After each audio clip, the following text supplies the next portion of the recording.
朝目を覚ました瞬間からスマートフォンが鳴る。メッセージ、ニュース、SNS の更新、読み切れない情報が流れ込む。満員電車に揺られながらスマートフォンの画面をスクロールする。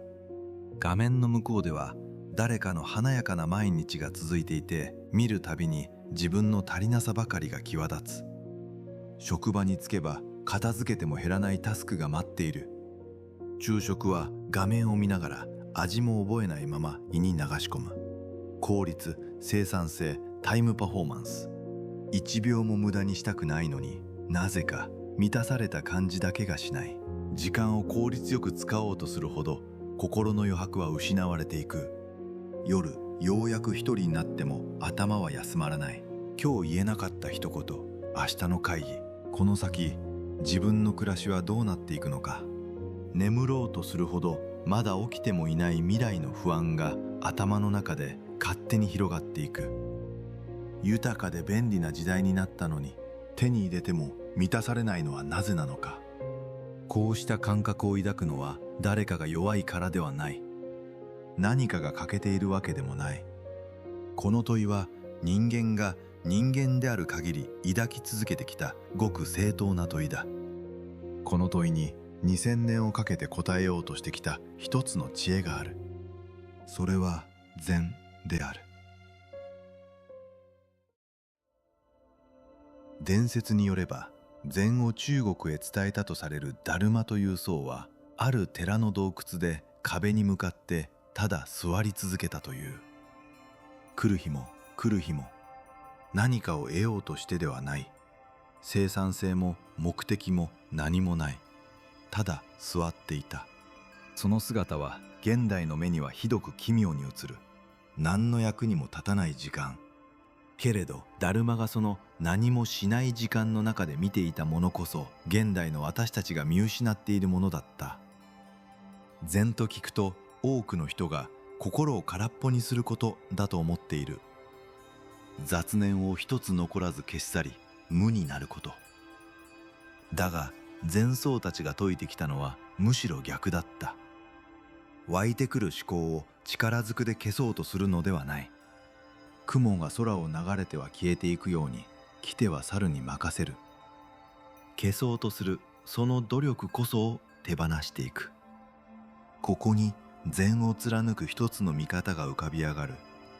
それは足し算ではなく引き算だ。足りないから苦しいのではない。足しすぎているから苦しい。情報も比較も効率も評価も、人は外側へ外側へと何かを足し続けている。禅が指し示すのは、その手を止めて今ここにいる自分にもう一度帰ってくることだ。それを後の時代のある禅僧はニコンと呼んだ。過去でも未来でもない、今この一瞬。これから語るのはその引き算の知恵をめぐる物語である。それがどこで生まれたのか、海を渡り一つの国にどんな美意識を生んだのか、そして今なぜ世界中の人々がそれを再発見しているのか。すべてを理解する必要はない。聞き終えた時、張り詰めていた肩から少し力が抜けている。追い立てられていた心がほんの一歩自分のもとへ帰ってくる。この物語はそのための時間だ。まずこの知恵がどこから来たのかをたどってみたい。物語は一人のインド僧が海を越えて中国へ渡るところから始まる。5世紀から6世紀頃、ダルマと呼ばれるその僧はインドに古くからあった瞑想の伝統を携えていた。サンスクリットでディアーナ、心を静め深く集中する技法である。このディアーナという音が中国でゼンナと写し取られ、やがて縮められて禅となった。つまり禅とはもともとインドで生まれた瞑想そのものを指す言葉だった。だがこの瞑想は中国の大地に根を下ろすとき、思いがけない出会いをする。中国にもともとあった老子と宗子の思想である。仏教は中国にとって外来の宗教だった。難解な仏教の概念を理解するために中国の人々は自分たちが古くから慣れ親しんだ老僧の言葉を借りた。とりわけ深く響き合ったのが宗師の説いたある境地だった。宗師は座坊を説いた。静かに座り、自分という意識さえも忘れ去っていく。手足を忘れ、賢さを捨て、大いなるものと一つになる。そういう境地である。今座って自分を手放す。この姿はインドから来た瞑想と驚くほど深いところで重なった。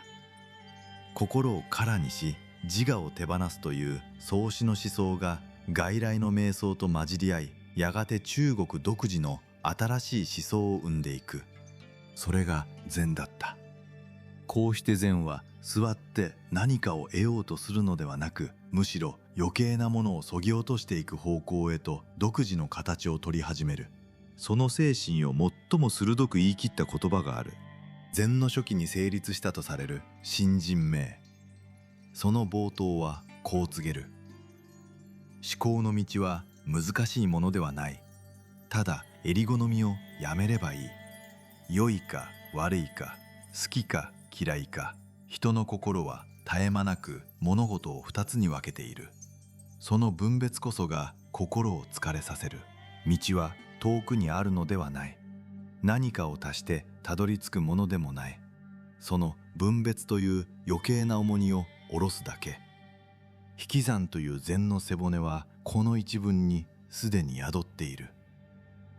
ではその禅を中国に根付かせたとされるダルマとはどんな人物だったのか。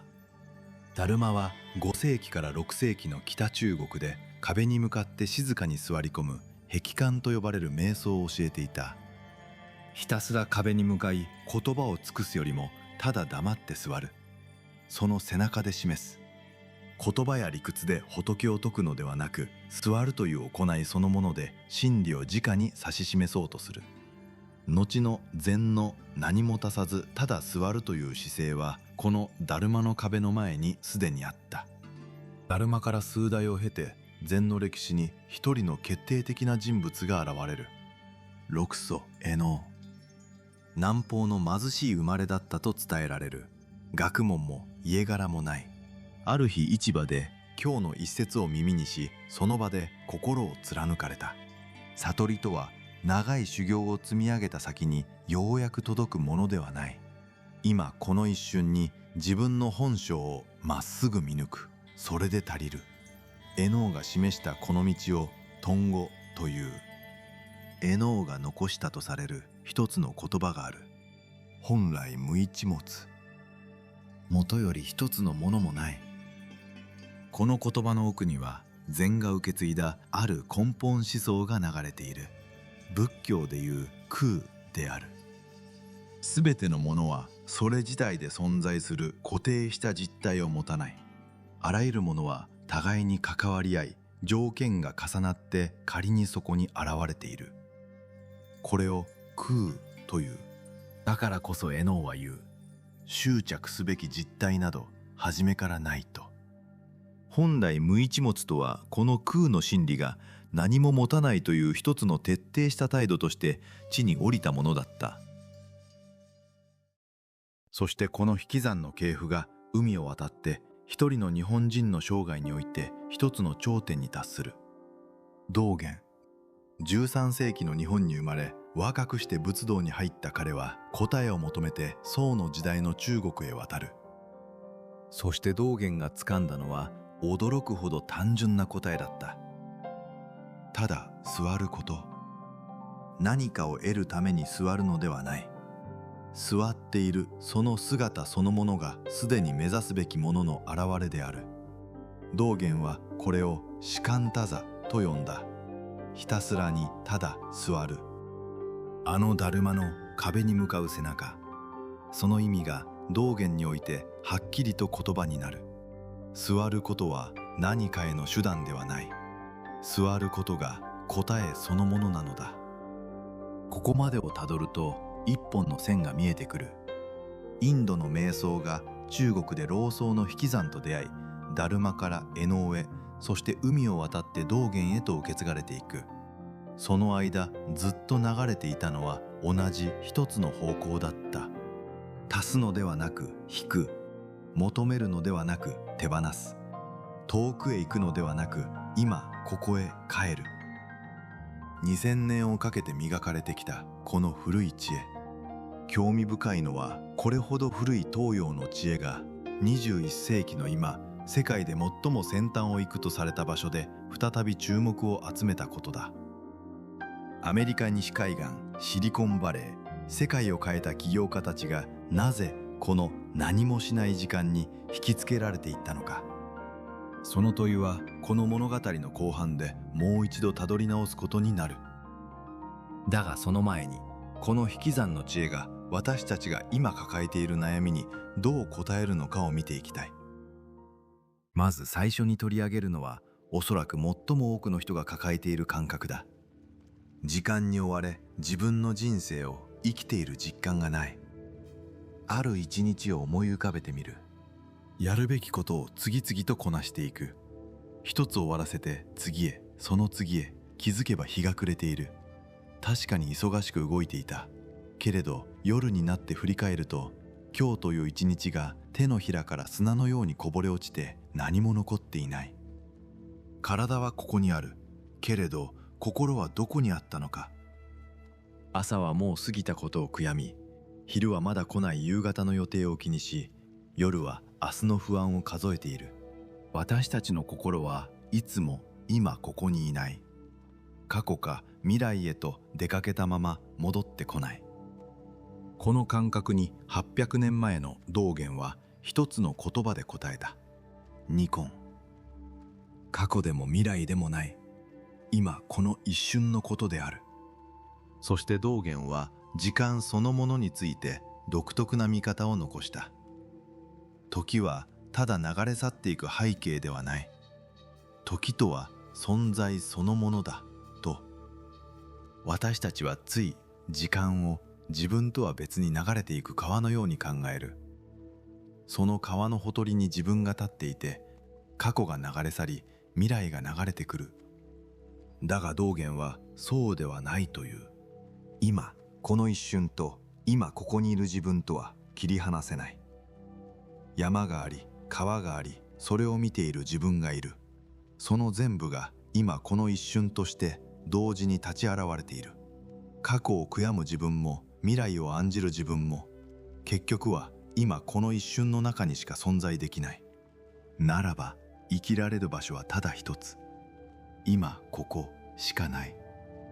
道元はこの今ここを別の角度からも言い表している。現状公安。真理はどこか遠くの特別な場所にあるのではない。今目の前にあるありのままの事実、それ自体がすでに真理の現れである。そういう意味だ。悟りとは修行の果てにいつか手に入れる特別な何かではない。今ここで茶を飲み歩き息をしている、そのありふれた一つ一つの中に真実はもう現れている。私たちはつい大切な何かはいつかどこか別の場所にあると思う。もっと条件が整えば、もっと準備ができたら。しかし現状公安は告げる。それは今ここにすでにあると。探しに行く必要のあるものは初めからなかった。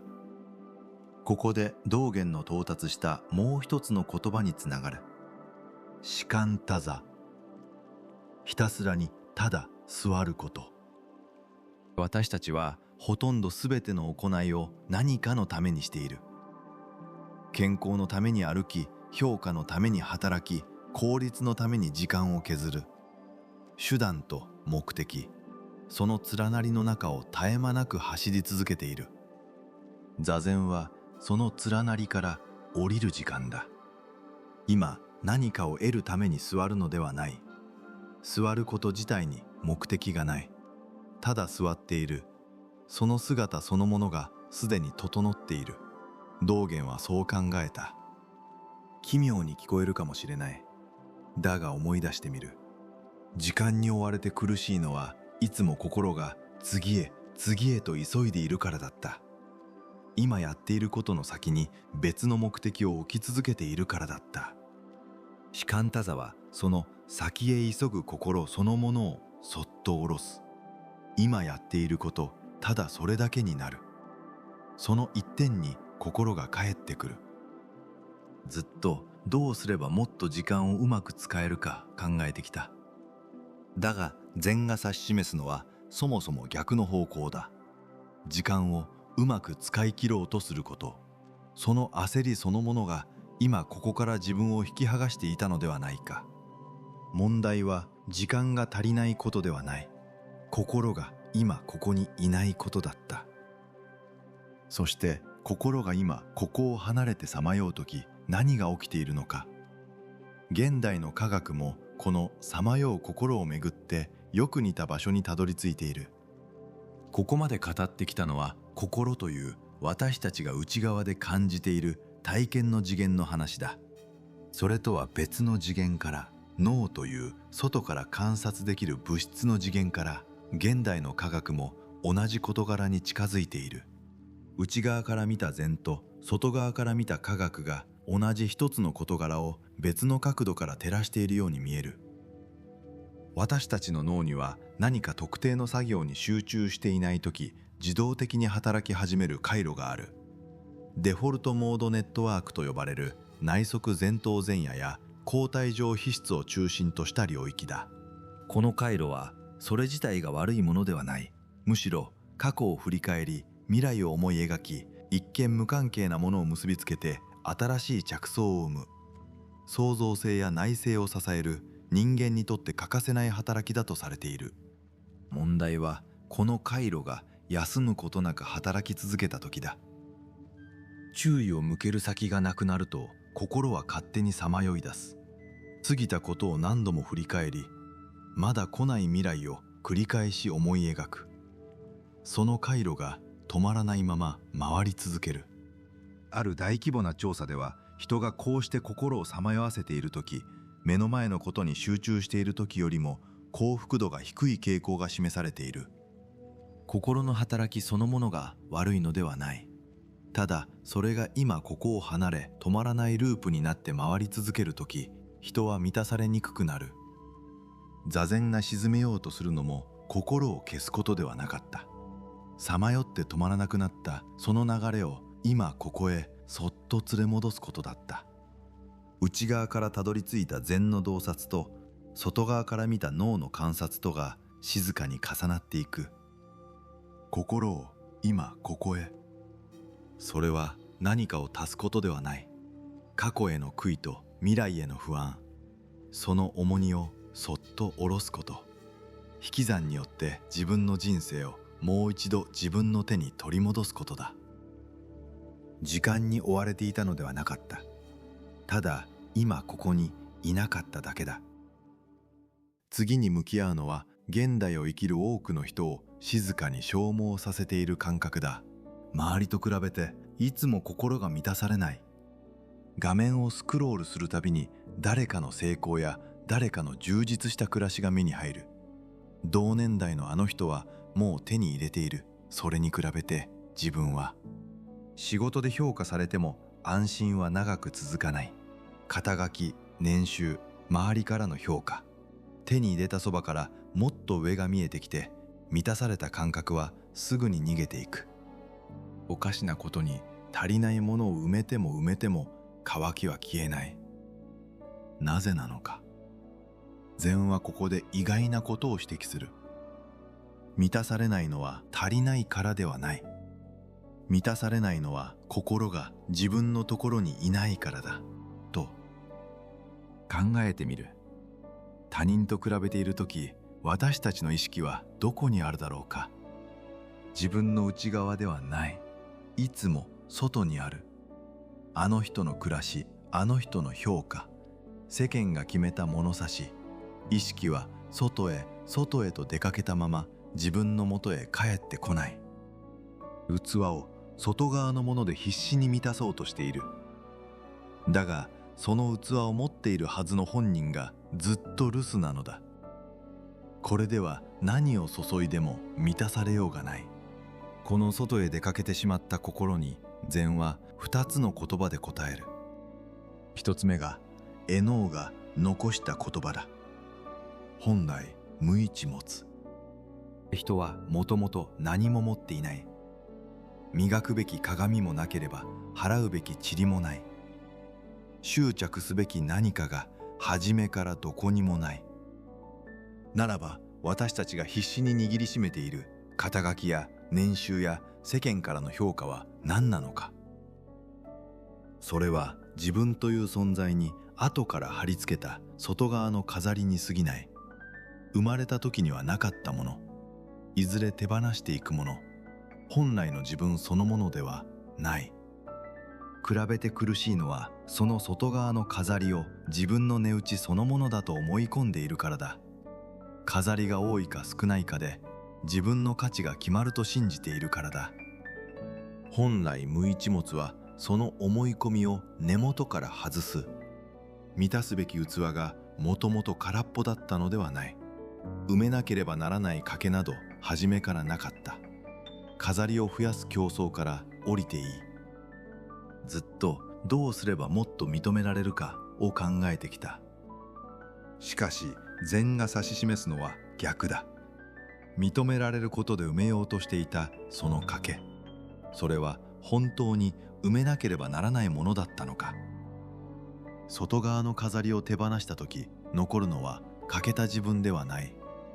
飾る前からすでにそこにあったありのままの自分である。そしてもう一つの言葉が外へさまよう心を自分のもとへ連れ戻す手がかりになる。却下証拠。足元を照らし顧みよという意味だ。禅寺の玄関、履物を脱ぐ場所によく掲げられている言葉だ。脱いだ履物を揃えなさいという日常の戒めでもある。しかしその奥にあるのはもっと深い問いかけだ。他人を見て世間を見て外ばかりを気にする前に、まず自分の足元を見よ。今自分が立っているこの場所を。比べるとは視線がいつも他人へ向いている状態だ。却下証拠はその視線の向きを外から今ここの自分へと引き戻す。そして外の物差しから自由になった心の境地を禅は印象的な比喩で語り継いできた。八風吹けども動ぜず。八つの風が吹いても動じないという。八つの風とは人の心を揺さぶる八つの力のことだ。利益と損失、称賛と批判、誉れとけなし、楽しみと苦しみ。得をすれば舞い上がり、損をすれば落ち込む。褒められれば嬉しく、けなされれば傷つく。私たちの心は外から吹いてくる風に絶えず揺さぶられている。現代ほどこの風が強く吹く時代はない。かつて他人の反応といえばせいぜい身の回りの人の声だった。今は画面の向こうから見知らぬ誰かの称賛も冷たい言葉も絶え間なく流れ込んでくる。好意的な反応があれば心が浮き立ち、心ない一言を見つければ一日中それにとらわれる。八風吹けども動ぜずが説くのはその風を吹かせないことではない。風を止めることはできない。風に動じない中心を自分の内に持つこと。風が吹いていることに気づき、今称賛の風に乗せられているな、批判の風に身構えているなと静かに見つめる。風はやがて通り過ぎる。揺れる木ではなく揺れないその根の方に心を置く。ここまで来ると見えてくる。本来無一物、却下証拠、八風吹けども動ぜず。向いている方向は同じだった。外へ外へと出かけていた心を今ここの自分のもとへ連れ戻す。満たされなかったのは足りなかったからではない。心がずっと外に出払っていたからだ。比べることをやめるとは競争に負けを認めることではない。外に明け渡していた自分を静かに取り戻すことだ。そして最後に向き合うのは誰もが知っていながら普段は見ないようにしている事実だ。人生には限りがある。それなのに大切なことに目を向けずに生きている。頭では分かっている。永遠に生きられるわけではない。いつかは終わりが来る。それなのに私たちはまるで時間が無限にあるかのように日々を過ごしている。大切なことはいつか落ち着いてから。会いたい人にはそのうち。やりたかったことはまた今度。そうやって本当に大切なものを静かに後回しにし続けている。向き合うのが怖いのかもしれない。終わりがあるという事実をまっすぐ見るのは苦しい。目をそらし、忙しさでその問いを覆い隠す。しかし禅はその目をそらしている事実の中にこそ本当の豊かさがあると考える。禅が見つめてきた一つの真実がある。無常。すべては移り変わる。とどまるものは何一つない。咲いた花は散り、若さは過ぎ、出会った人とはいつか別れる。形あるものはいずれ形を失う。例外はない。この言葉はともすれば暗い諦めのように聞こえる。どうせ全部消えていくのなら何をしても虚しいではないかと。しかし禅は全く逆の方向へ進む。道元は無常を見ることを否定的なものとは考えなかった。むしろ移ろいを深く見つめることは自分を超えた大切なものへと心を向けるまたとない機会だとした。無常を本当に見たとき、人は名誉や利益を求める心から自然と離れていくと。なぜなのか。とどまらないからこそ今この一瞬は二度と戻らない。今日のこの時間は今日限りで永遠に過ぎていく。限りがあるからこそ目の前のこの一瞬がかけがえのないものになる。無常は虚しさの理由ではなかった。今をかけがえのないものにするその源だった。そして無常を見つめる禅の眼差しはやがて最も根本的な問いへと向かう。生と死である。私たちは死を生の外側にある忌むべき敵のように考える。生にしがみつき死をできるだけ遠ざけ考えないようにする。生と死を二つに引き裂いて一方だけを握りしめている。しかし道元はこう書き残した。生が来たら生になりきる。死が来たら死になりきる。生と死は向かい合う二つの敵ではない。どちらもそれぞれの一瞬の命の完全な現れである。生きている時は生きることにただなりきる。その一つ一つの瞬間を生ききることの中に生も死も溶け合っている。これを生死一如という。生と死を切り離さない一つのものとして引き受ける。そう捉えた時、死は向こうから脅かしてくる何かではなくなる。死を見つめることは暗く生きることではない。逆だ。終わりがあると引き受けた時、初めて今日という一日がありありと立ち上がってくる。私たちは限りがあるという事実から目をそらすことで自分を守ってきた。見なければ怖くないと。しかし禅は問い返す。目をそらしているまさにその間に過ぎ去っているのは何なのかと。見ないようにしていたのは終わりだけではなかった。終わりがあるからこそ輝く今この一瞬を丸ごと見ないようにしていたのだ。大切なことに目を向けずに生きていた。それは時間が足りないからではない。限りがあるという事実から目をそらしていたからだ。そしてその事実を静かに引き受けた時、先延ばしにしてきたいつかは今になる。会いたい人がいるなら今、大切にしたいものがあるなら今。限りがあることは嘆くべき不幸ではない。今をかけがえのないものにするたった一つの理由だったのだ。ここまで私たちの3つの悩みを見てきた。時間に追われ今を生きられないこと、周りと比べて満たされないこと、限りある人生で大切なことに目を向けずにいること。形は違っても根は同じだった。心がいつも今ここから離れている。過去や未来へ、他人の物差しへ、いつかという先延ばしへ、外へ先へと出かけたまま自分の現在に帰ってこない。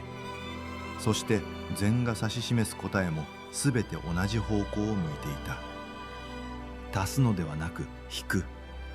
外へ向かう心を今ここへ。これはただ古い時代の東洋の知恵に過ぎないのだろうか。そうではない。この引き算の知恵は海を渡り一つの国の美意識そのものを形作っていった。たどり着いたのは日本である。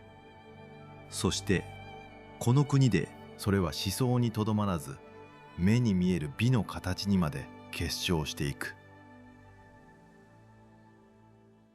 物語の続きは一人の僧の帰国から始まる。12世紀の終わり、栄西という僧が2度目の中国留学を終えて日本へ戻ってきた。西暦1191年のことである。栄西が持ち帰ったのは禅の教えだけではなかった。一緒に茶の種を持ち帰っている。そして後に茶の効能に関する書物を記し、日本で最初の本格的な禅の寺を開いた。禅と茶、この2つが同じ船で同じ僧の手によって日本へやってきた。これは偶然ではない。禅の修行者にとって茶は眠気を払い、心を澄ませるための修行の友だった。茶を飲むという行為そのものが禅の精神を移す場へと育っていく。茶禅一味。茶と禅は一つの味わいであるという考え方だ。茶を立て味わうその一連の行いそのものが座禅と同じ心を整える修行になる。この茶の湯を一つの完成された美の道へと大成したのが千利休である。16世紀戦国の世、きらびやかな茶の道具を競い豪華さを誇る風潮もあった時代に、利休は全く逆の美意識を生み出した。金や華やかな装飾をそぎ落とす。茶室を2畳ほどの極限まで小さな空間に切り詰める。高価な唐物ではなく、ありふれた素朴な茶碗を用いる。足すのではなく引く。利休が突き詰めたのは、何も足さない簡素さの中にこそ最も深い美が宿るという境地だった。その精神が最もよく現れているのが茶の湯のための特別な空間、茶室である。茶室の入り口はにじり口と呼ばれる。身を縮めなければ通れないほど小さい。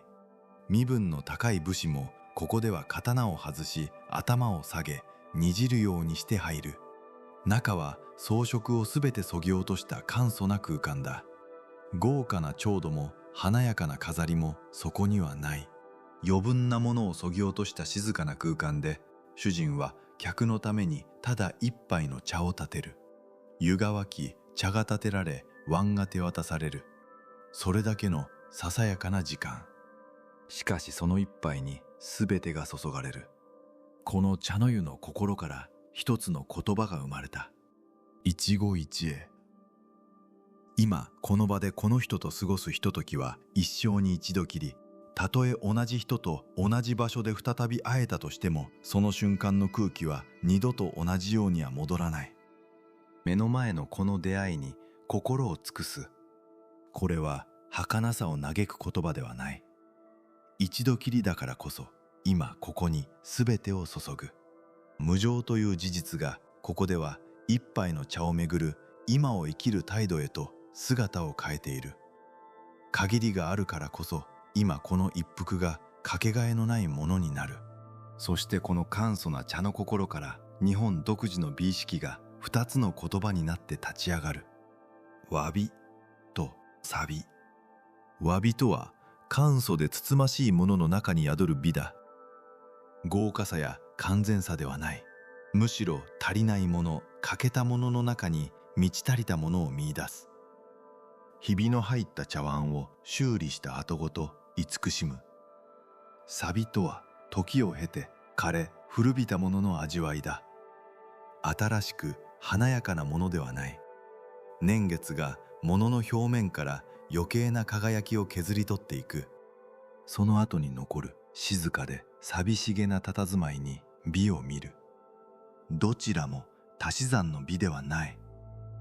飾り加え磨き上げる美ではない。むしろそぎ落とし欠け古びていく中に本質を見出す引き算の美である。この美意識は庭にも絵にも現れる。日本庭園の一つに枯山水と呼ばれる様式がある。水を一滴も使わない庭だ。白い砂が敷かれ、そこにいくつかの石が置かれているだけ。木も花も池もほとんどない。京都の龍安寺の石庭はその代表として知られる。広い白砂に15の石が配されている。しかしどの角度から眺めても15すべてを一度に見ることはできない。必ずどれかが他の石の影に隠れる。何もない広大な白砂の余白。その空白が見る者の心を静かに動かす。この空白はただの何もないではない。すべてのものが互いに関わり、仮にそこにある。禅が受け継いだ空の思想が庭の余白として形になっている。水墨画も同じだ。画面のすべてを描き込んだりはしない。霧の中に山が消え入りそうにほのめかされる。墨の濃淡と大きく取られた余白だけで奥行きと気配を生む。描かれていない部分が見る者の想像力を呼び込み、目に見えない本質を感じ取らせる。埋めるのではなく開ける。語り尽くすのではなく余白を残す。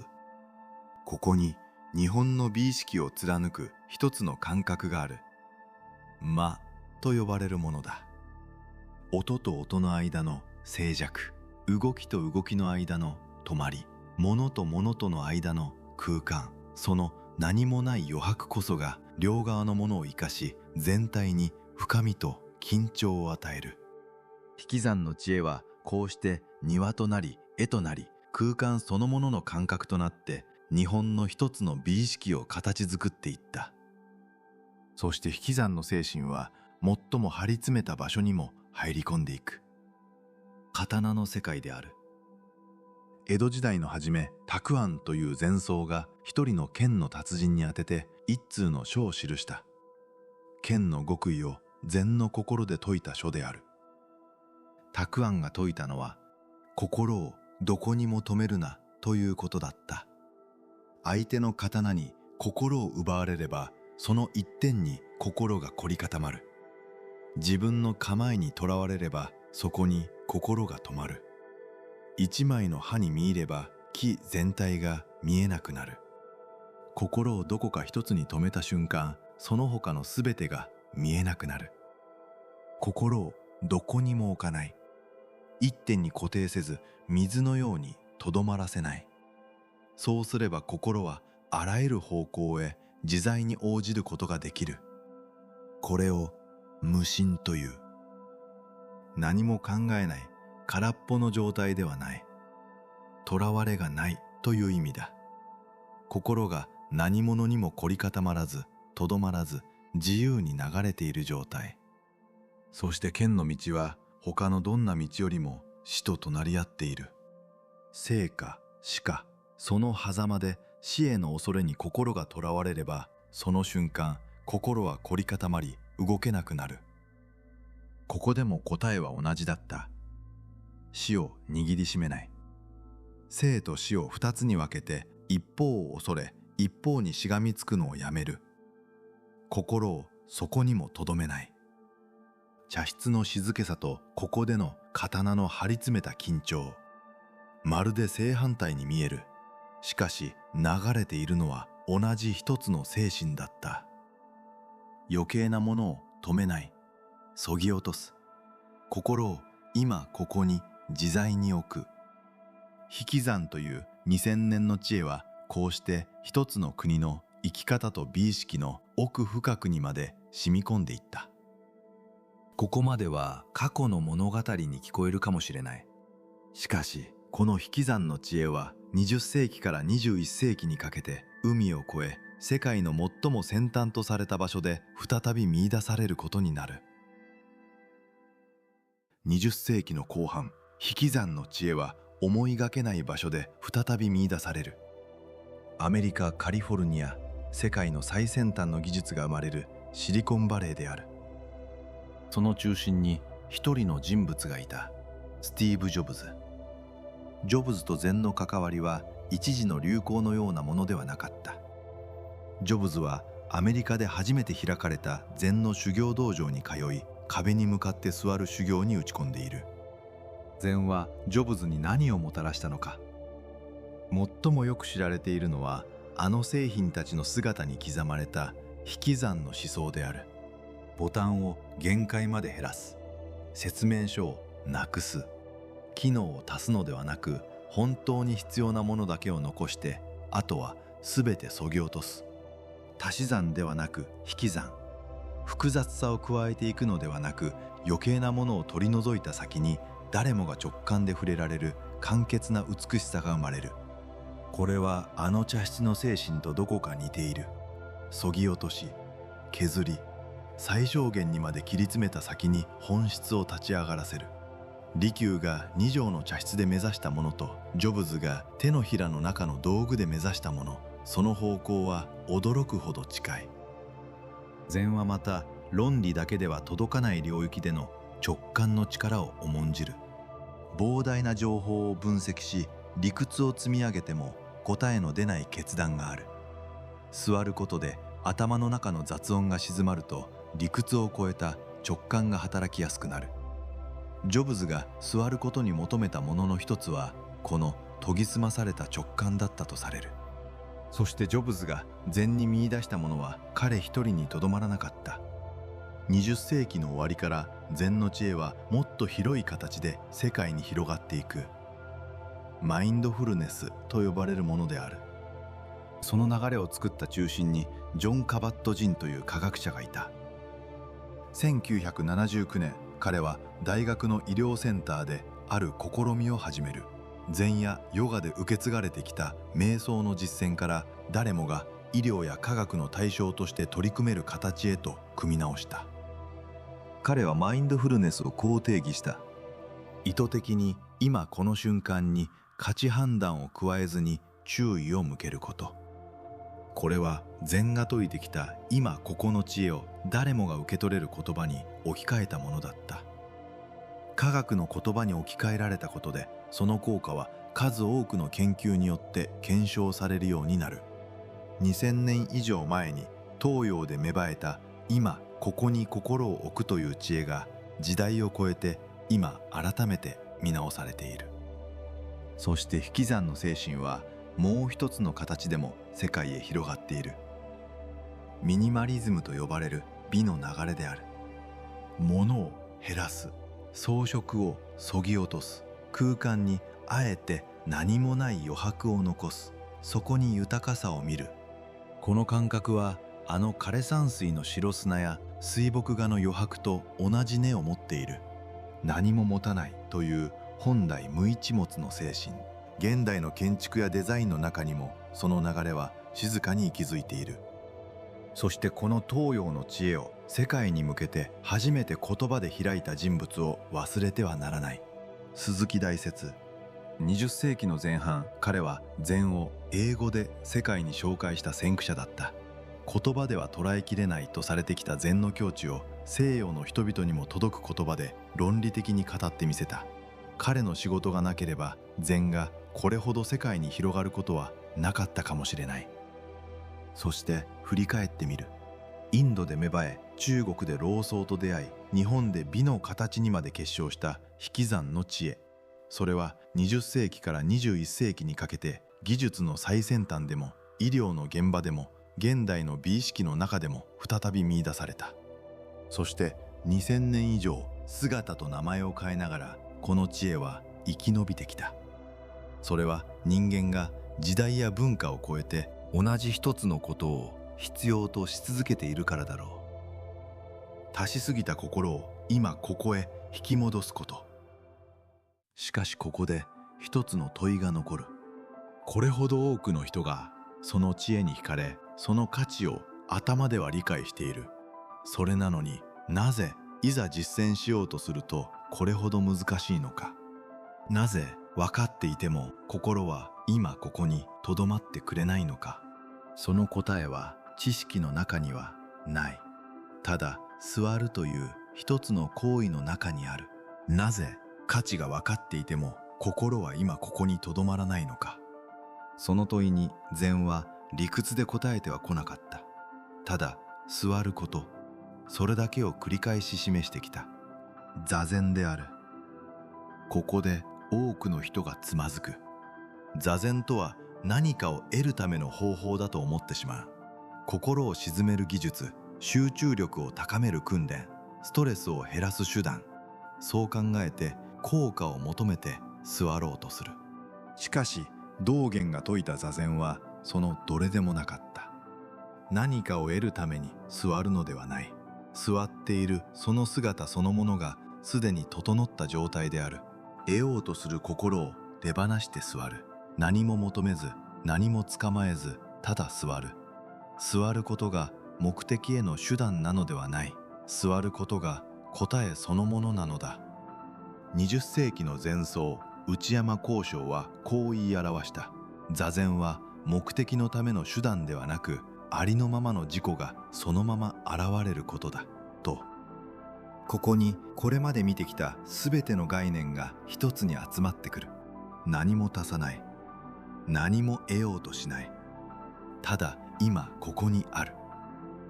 座るという行為は引き算の知恵を頭ではなく体でそのまま生きることだった。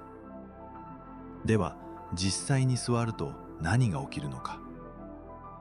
座り始めるとすぐに気づくはずだ。心が全く静まらないということに。次から次へと考えが湧いてくる。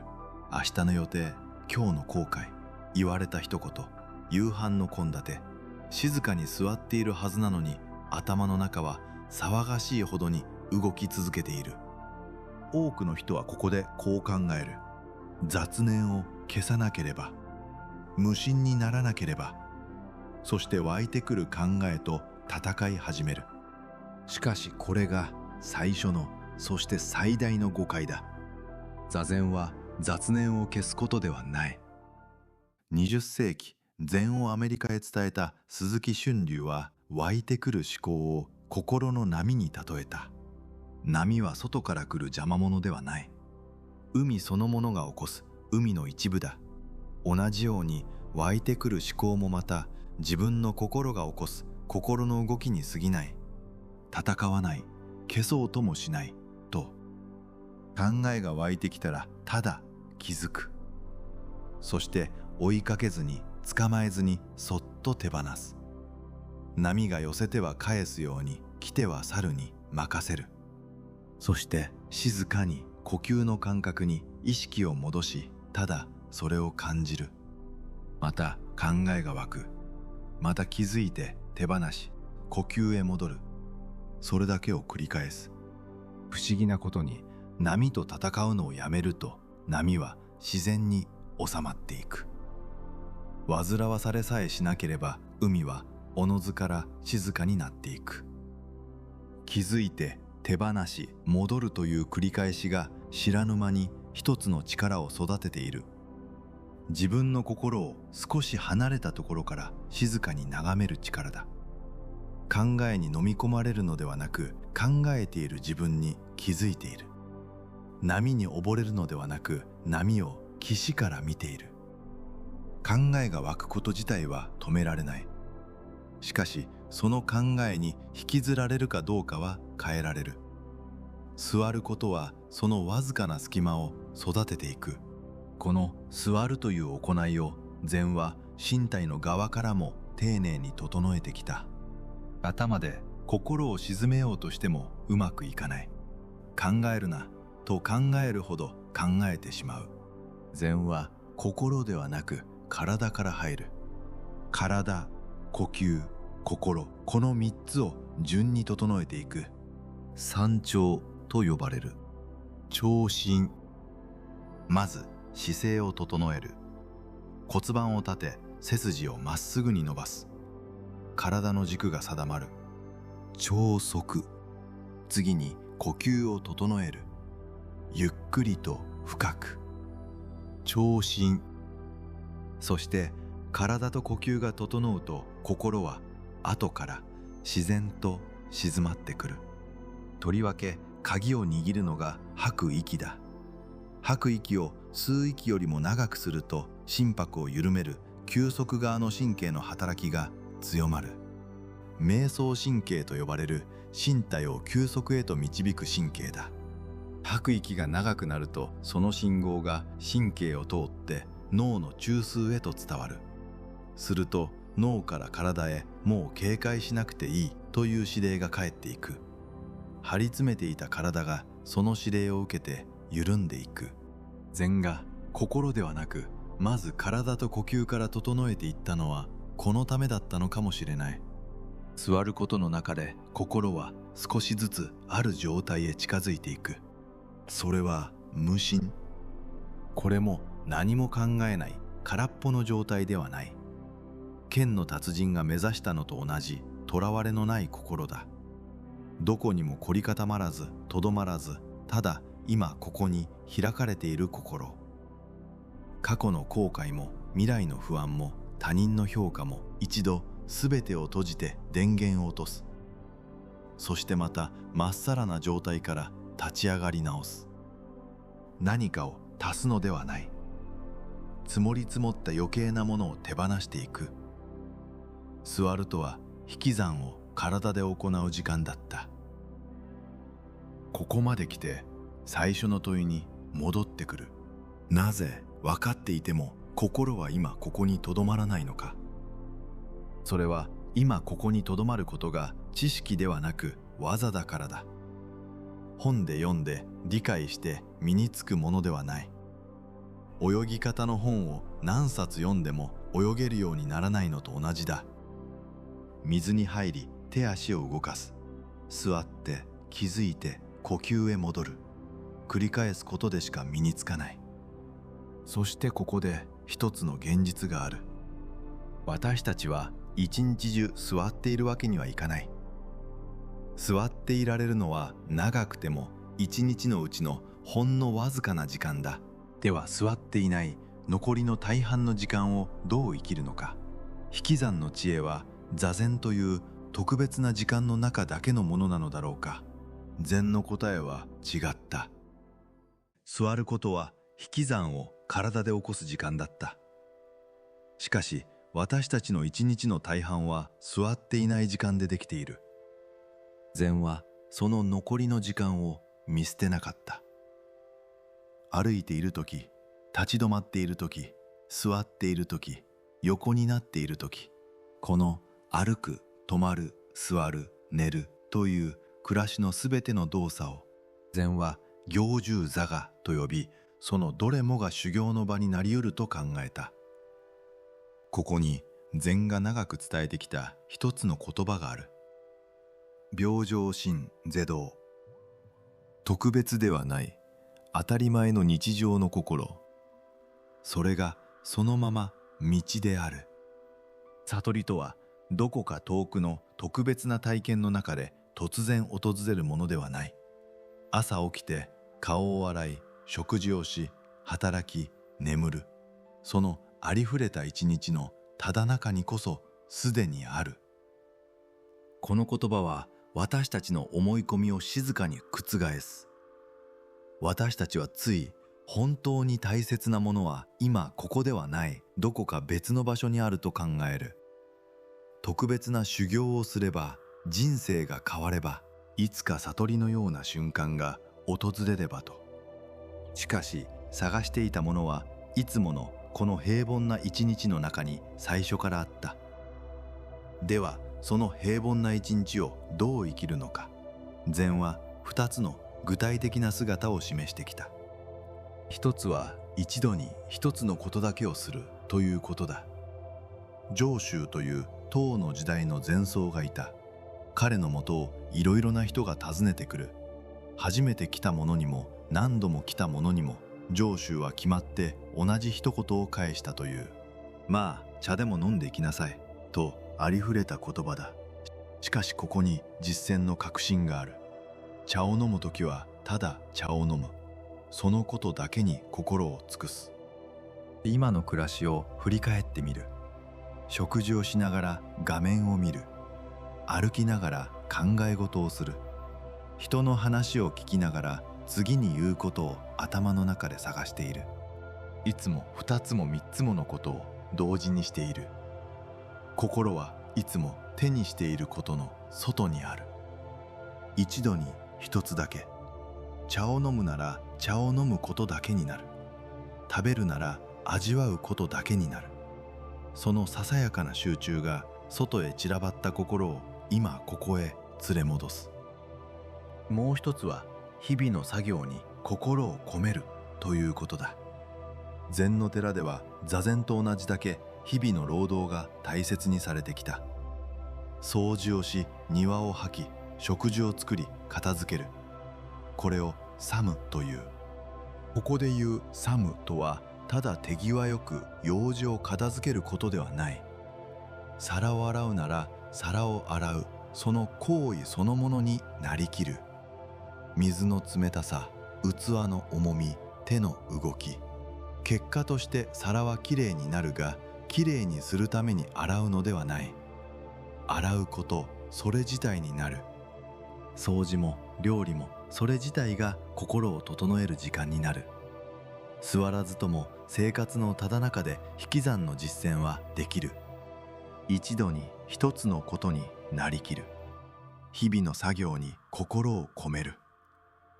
どちらも何かを新しく足す習慣ではない。すでに毎日していることの中で心の置きどころを変えるだけだ。特別な時間を新たに作る必要はない。今しているその一つ一つがそのまま道になる。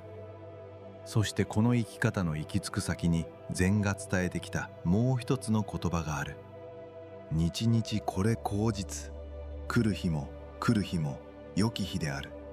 晴れの日も雨の日も、うまくいった日もいかなかった日も、良い日と悪い日に襟分けるのをやめたとき、どの一日もかけがえのないその日になる。これはすべてを無理に良い日だと思い込むということではない。良し悪しの判断を一旦手放して、その日をその日のままに受け取るということだ。思えばすべての始まりは襟好みを手放すという一言だった。良いか悪いか、好きか嫌いか、絶え間ない分別が心を疲れさせる。日々これ口実は、その分別を置いた先に訪れる静かな境地に他ならない。特別な何かが起きるのを待つのではない。今日というありふれた一日をありのままに生きる。そこに禅の伝えてきたすべてが返ってくる。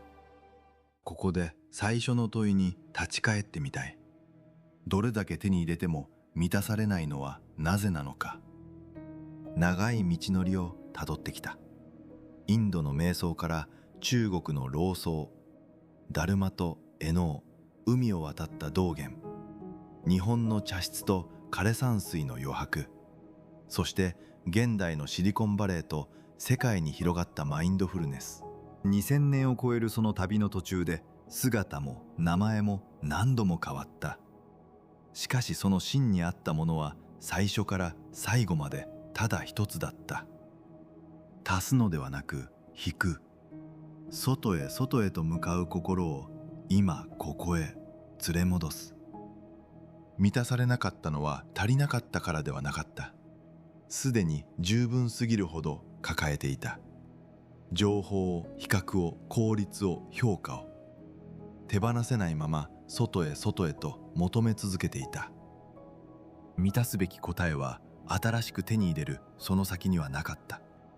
余計なものをそっと下ろしたその後に、元からあったものが静かに姿を現す。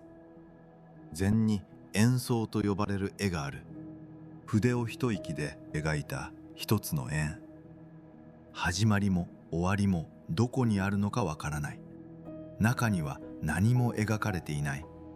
ただ一つの円とその内側の広い余白があるだけだ。その何もない余白こそが円相のすべてだという。一筆で引き算で描かれたその空白の中に満ちている。思い返せばすべての教えがこの円の中にあった。今この一瞬に立つニコン。何も得ようとせずただ座る士官多座。外の物差しから降りる本来無一物。そして限りを引き受けることでかけがえのない今を生きる無常。どれも外へ広がろうとする手を止めて一つの円の内側へ静かに帰っていく動きだった。禅とは何か特別なものを新たに手に入れる道ではなかった。すでに抱えすぎたものを手放し、今ここへ帰ってくる。ただそれだけの道だった。あの一日をもう一度思い浮かべてみる。朝流れ込んでくる情報、満員電車での比較、減らないタスクと味わえない昼食、夜一人になってもまだ起きてもいない明日の不安が頭の中で勝手に広がっていく。禅はその情報を消してはくれないし、職場のタスクを減らしてもくれない。しかし変えられるものが一つだけある。そのただ中で心をどこに置くか。外へ先へ流されたままにするのか、それとも一呼吸引いて今ここへ帰ってくるのか。ただ茶を一杯飲むとき、その一杯だけになってみる。皿を洗うとき、その手の動きだけになってみる。外へ出払っていた心がほんの一歩自分のもとへ帰ってくる。その小さな期間の中にこそ2000年の間数えきれない人々が探し求めてきたものが宿っている。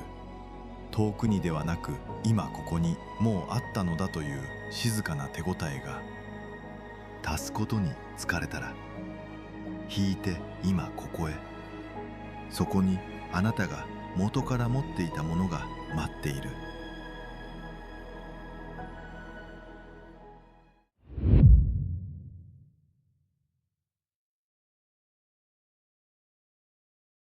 インテリジェンスキュレーターは広大な情報の宇宙から真に価値ある知識を選びお届けします。教養は知性を磨き人生を自由にする。チャンネル登録はこちら。